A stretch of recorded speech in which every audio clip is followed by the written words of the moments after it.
ये तो काम कर सकता है कि भाई ये काम आपका हाई कोर्ट से हो जाएगा, तो आप हाई कोर्ट जाइए, सुप्रीम कोर्ट की आवश्यकता इसमें नहीं है। तो इसके लिए एडवाइस तो सुप्रीम कोर्ट कर सकता है, लेकिन हाई कोर्ट जो है वो हाई कोर्ट इसके लिए मना भी कर सकता है, मना भी कर सकता है। अच्छा, और क्या अंतर है?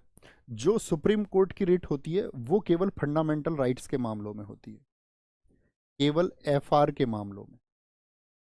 इसमें केवल एफआर में, ऐसा लिख दीजिए, केवल फंडामेंटल राइट्स के मामले में, यानी मौलिक अधिकारों का उल्लंघन आपका हो रहा है, तभी आप सुप्रीम कोर्ट में जा सकते हैं। और तभी सुप्रीम कोर्ट रिट जो जारी करेगा वो केवल और केवल, केवल शब्द पर ध्यान देना, केवल फंडामेंटल राइट के मामले में। जबकि हाई कोर्ट क्या है? हाई कोर्ट को क्या अधिकार है? फंडामेंटल राइट प्लस अन्य, ये अन्य मामलों में भी रिट जारी कर सकता है। हम इसको जब हाई कोर्ट को पढ़ेंगे तब अच्छे से पढ़ेंगे। अभी सिर्फ इतना, इस शब्द की मुझे आवश्यकता होगी आगे चल के क्लासेस में, ठीक है? तो क्या बोलेंगे? सुप्रीम कोर्ट का अधिकार क्षेत्र क्या है? सिर्फ मूल अधिकारों के बारे में है। और जबकि हाई कोर्ट का किस बारे में है? तो आप कहेंगे भैया मूल अधिकारों के अलावा अन्य मामलों में भी रिट जारी कौन? हाई कोर्ट कर सकता है। हाई कोर्ट आपका क्या बोलेंगे? रिफ्यूज, क्या बोलेंगे? किसी चीज के लिए मना कर सकता है रिट के लिए, हाँ जी। लेकिन सुप्रीम कोर्ट क्या है वो लिख लेना, अगर आप क्रॉस से ना समझे तो, रिफ्यूज नहीं कर सकता है, नहीं कर सकता है, ठीक है? ये तो बात समझ गए। सुप्रीम कोर्ट जा सकते हैं, तो सुप्रीम कोर्ट क्या करेगा? उसको रिट जारी करने की शक्ति है। और फिर आता है आपका आर्टिकल 32 का 3। ये क्या कहता? अब रिट तो जारी कर दी, लेकिन जो संसद है हमारी, जो पार्लियामेंट है, उसको कुछ अधिकार दिया गया। इसको ध्यान देना, इंपोर्टेंट लिखना। संसद अन्य न्यायालयों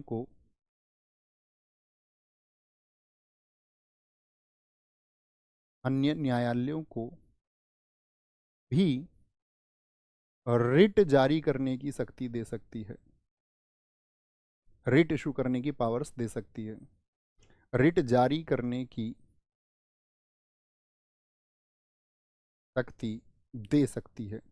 अब अन्य न्यायालय कौन से बचे भाई? अगर हमने तो बात ही कर ली सुप्रीम कोर्ट और हाई कोर्ट की, तो अन्य न्यायालय कौन से? तो बाकी जितने भी लोअर कोर्ट है, चाहे डिस्ट्रिक्ट कोर्ट हुआ आपका, डिस्ट्रिक्ट कोर्ट हुआ, जैसे मैं एक एग्जांपल से आप समझना चाहूँगा यहाँ पर। जैसे कोई एक बच्ची है, बालिग आपका, कोई छोटी बच्ची है ये समझिए, और उस बच्ची को मतलब किसी प्रकार से भी वह बच्ची जो है रेप का शिकार हुई। तो जब वह रेप का शिकार हुई और दक्षिण भारत से है मान के चलो, या किसी भी इलाके से है, तो उसको जो है सुप्रीम कोर्ट में, भाई सुप्रीम कोर्ट के नाम से कभी ऐसा होता है ना कि लोगों को लगेगा कि यार वहाँ तो बहुत पैसा खर्च होता होगा, अब वहाँ जाएंगे याचिका लेकर के, पता नहीं काम होगा भी या नहीं होगा, इतनी दूर जाया भी जा सकता है या नहीं जाया जा सकता, कोई समस्या है। तो अब इसके लिए क्या होगा उस व्यक्ति के लिए? पहली बात तो मुझे बताओ, इन स्थिति में किस आर्टिकल का हनन हो रहा है? उसकी कोई सुनवाई नहीं हुई है, उसके साथ ये कृत्य, कुकृत्य हुआ है, एक कुकर्म उसके साथ में हुआ है, तो आप कहेंगे ये तो भैया प्राण एवं दैहिक स्वतंत्रता आर्टिकल 21 का हनन हो रहा है। तो आर्टिकल 21 के हनन पर इसीलिए संसद ने कहा कि वो पावर दे सकती है। सुप्रीम कोर्ट और हाई कोर्ट के पास तो पावर है ही, अन्य जो कोर्ट है उनको भी पावर दी जा सकती है। बात क्लियर है? बात क्लियर है? संसद अन्य न्यायालयों को, यानी कि power to other court, powers to other court, to other court for issuing writ. ये शक्ति अन्य को कौन, लेकिन ये शक्ति किसके पास होगी? सिर्फ और सिर्फ, ये शक्ति जो होगी वो सिर्फ और सिर्फ संसद के पास होगी। आगे बात करेंगे। 32 का 4 क्या कहता है? यही लास्ट है 32 का 4। यदि संविधान में प्रावधान नहीं है, यदि संविधान में प्रावधान नहीं है, तो जो हमारे मौलिक अधिकार हैं, तो एफआर निलंबित नहीं किए जा सकते हैं, निलंबित नहीं किए जा सकते।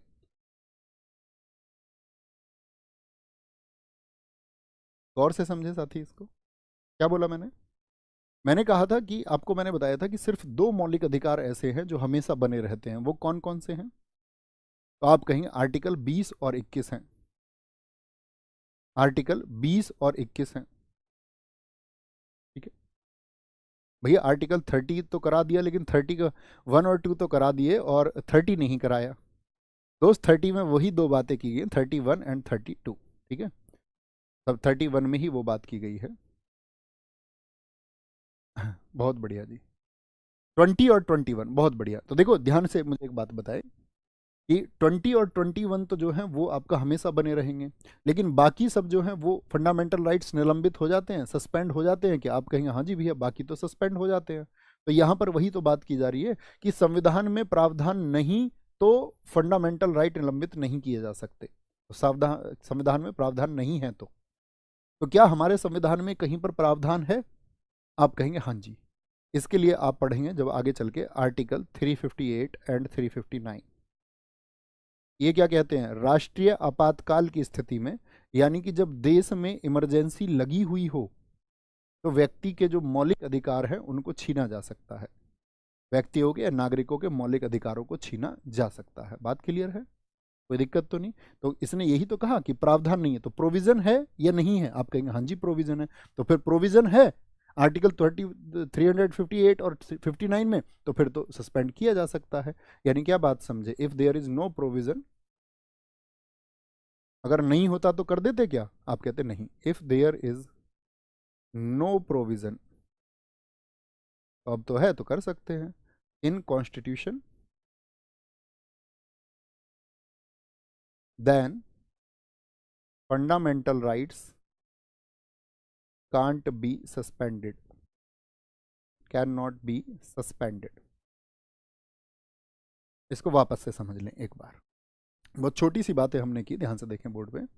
आर्टिकल 32 में संवैधानिक उपचारों का अधिकार हमने बात की, ठीक है, बोलेंगे अभी फटाफट से, बहुत बढ़िया, बहुत शानदार। तो कितने की बात की है हमने?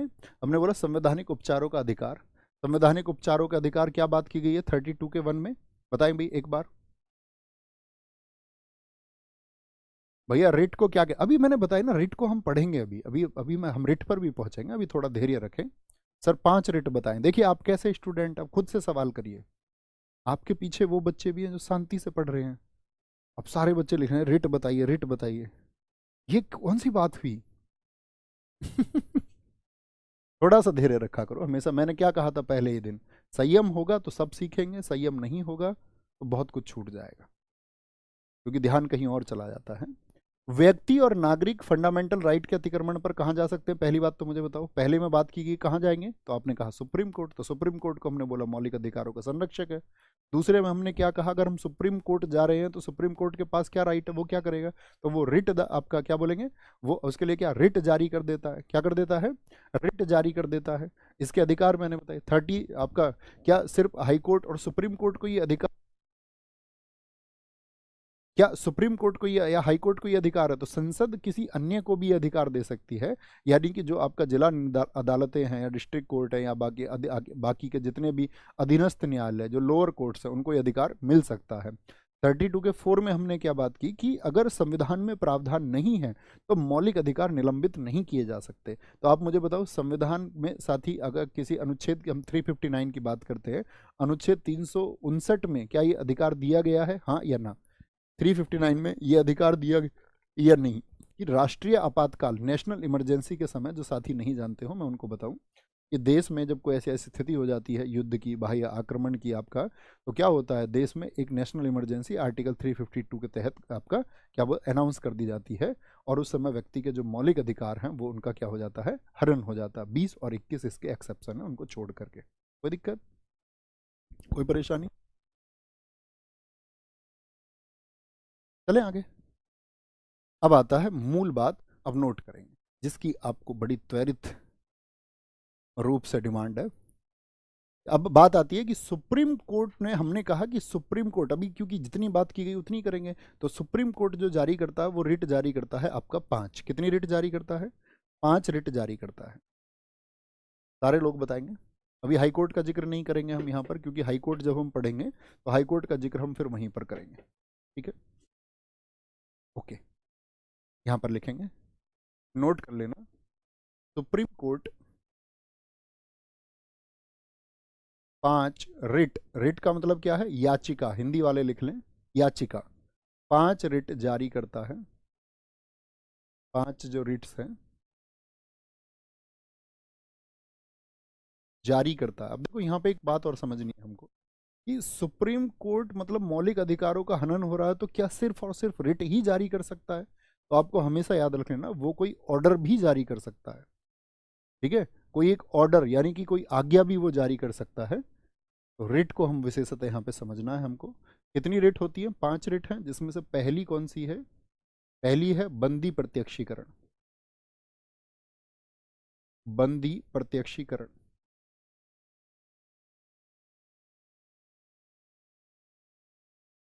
Habeas corps.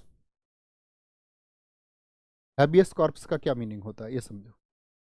पहले छोटे से शब्द लिखें। सशरीर पेश करना। सशरीर पेश करना। To have the body. To have the body या ब्रिंग द बॉडी, कुछ भी आप लिख सकते हैं इसको। टू हैव द बॉडी और ब्रिंग द बॉडी। सशरीर पेश करना कितनी देर में? 24 घंटे के अंदर।